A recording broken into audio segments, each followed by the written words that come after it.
What if I told you there is a roguelike deck builder where you don't fight monsters or you don't play cards, but instead you manipulate the stock market?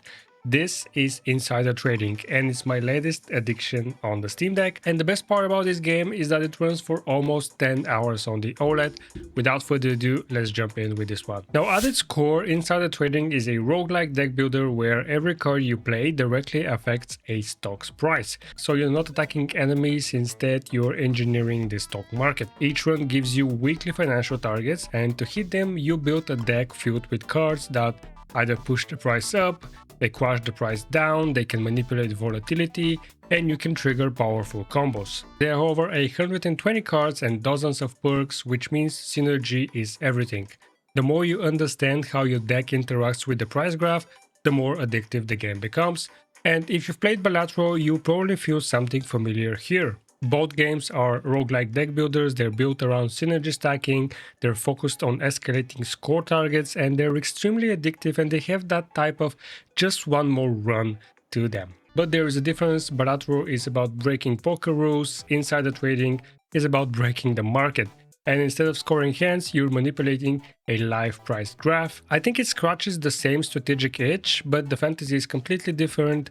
But I love it. I originally checked out the demo for it in the last Steam Next Fest, and the game is finally available to play.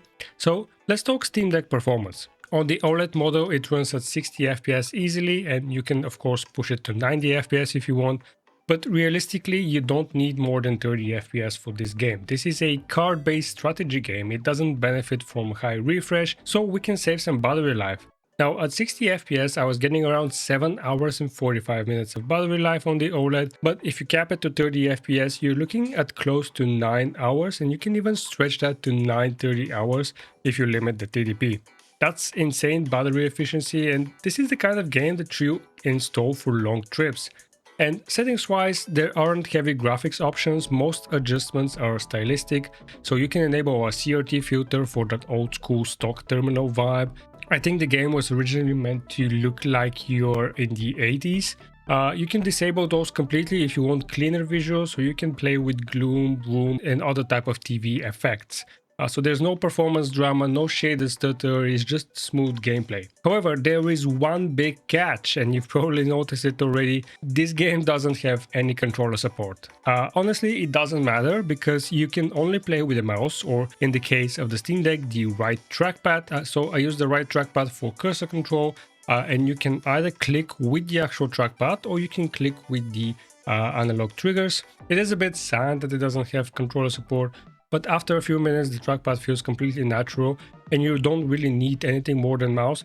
It would be cool if I could, for example, access the perks menu or the appeal menu using one of the buttons. Maybe that's gonna come later if the developer decides. But you can completely play this with the right trackpad, and I have had no trouble at all. The game also has a setting that you can enable bigger tooltip description, so you can better read some of the description on the cards in your deck. I think this was made with a smaller screen in mind, and on the Steam Deck smaller screen I think it makes a huge difference, and honestly I welcome it. So who is this game for? Now, if you love roguelike deck builders, strategy heavy games, optimization loops, and the games that have just one more run type of addiction, this is absolutely the game for you. It's now one of my go-to chill but at the same time slightly engaging games on the Steam Deck, and the fact that I can run it for close to 10 hours is just a no-brainer. I think it will always be installed on my Steam Deck. So final verdict, it runs beautifully on Steam Deck, smooth performance, near 10-hour battery life at 30 FPS. You have to use the trackpad. There are some UI scaling options that help readability. And most importantly, it's extremely addictive. I highly recommend this game, especially if you want something strategic that won't drain your battery, both your Steam Deck battery and your mental battery. Absolutely recommend this game. And that's gonna be it for this one. If you guys enjoyed this video, consider leaving a like and let me know in the comments if this is the type of game that you would play on your Steam Deck. And if you guys want to see more reviews on Steam Deck, consider following my SteamFlow curator page, where I post performance breakdowns and reviews specifically for games tested on the Steam Deck. Consider subscribing for more Steam and Steam Deck and general handhelds content. Thanks for watching, and I'll see you guys in the next video.